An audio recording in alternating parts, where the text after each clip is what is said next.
Chinese troops will attack and U.S. forces sent to defend Taiwan in the event a war over the island breaks out, Beijing's state-backed media has warned.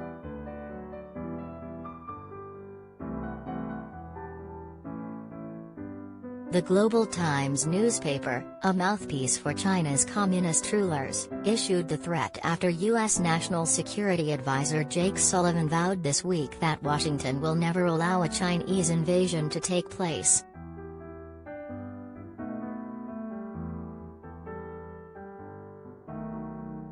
Such threats are not credible because the U.S. cannot afford the cost of defending Taiwan, the newspaper said, urging Sullivan to shut his big mouth and avoid creating more embarrassment for your country.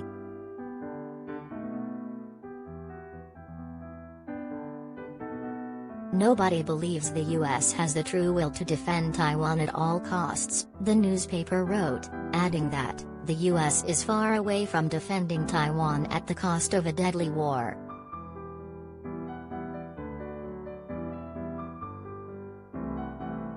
Washington may believe that sending U.S. troops to the island is a deterrent, the editorial added, but in reality they would simply find themselves under attack.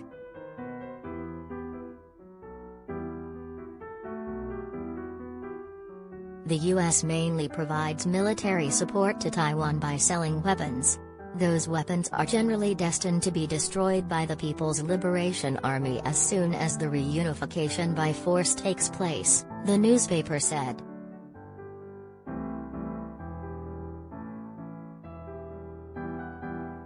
It is credible that the PLA will heavily attack U.S. troops who come to Taiwan's rescue. Such credibility is increasingly overwhelming the deterrence that U.S. troops have.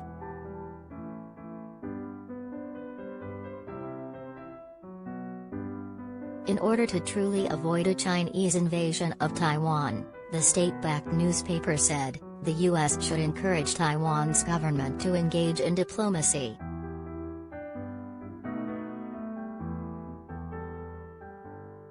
If the U.S. continues to regard the Taiwan island as a pawn to contain the Chinese mainland and send wrong signals to the government, then the situation will keep on worsening, it says.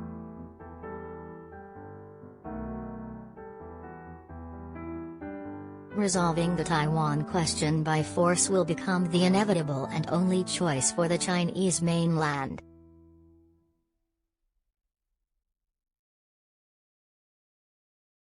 Taiwan is home to the People's Republic of China, the mainland's old rulers who were deposed by the 1946 revolution which brought the Communist Party to power.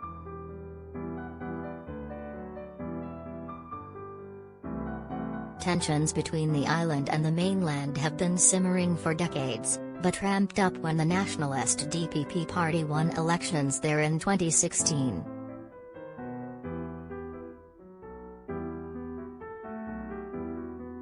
Xi Jinping then vowed to reunify the island, by force if necessary, in a speech in 2019, and ever since the situation has been threatening to boil over into conflict.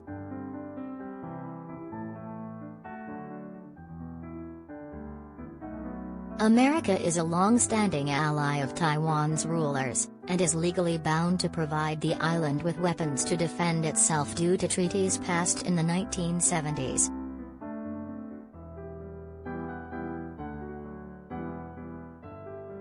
Officially, the U.S. has a policy of strategic ambiguity towards the island, refusing to say what it would do in the event of a Chinese attack.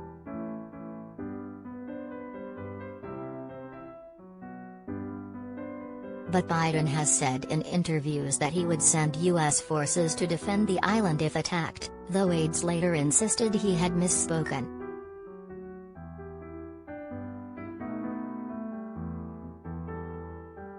In recent months, China has been menacing the island with show-of-force aerial drills close to its airspace, sometimes involving dozens of fighter jets, bombers, spy aircraft and refueling planes.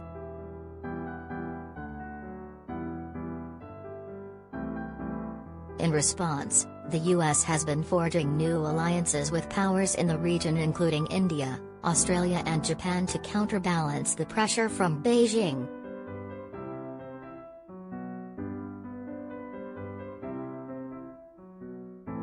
China is also on diplomatic maneuvers, with Nicaragua on Friday announcing that it will officially break off diplomatic relations with Taiwan and recognize the government in Beijing instead.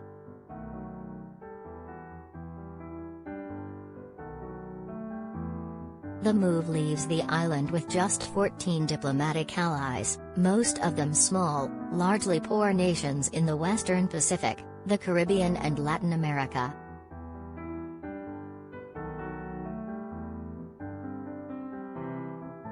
The loss of formal allies further constrains the Taiwanese leadership's ability to make state visits abroad and feeds into Beijing's narrative that reunification with the mainland is inevitable.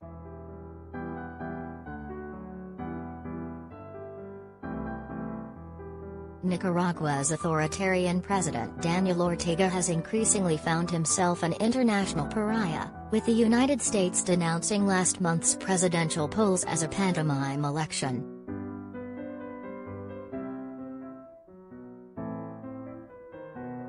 That may have prompted Ortega to take up an offer from China, which has been steadily luring away Taiwan's remaining allies by promising trade and development assistance while ignoring political controversies.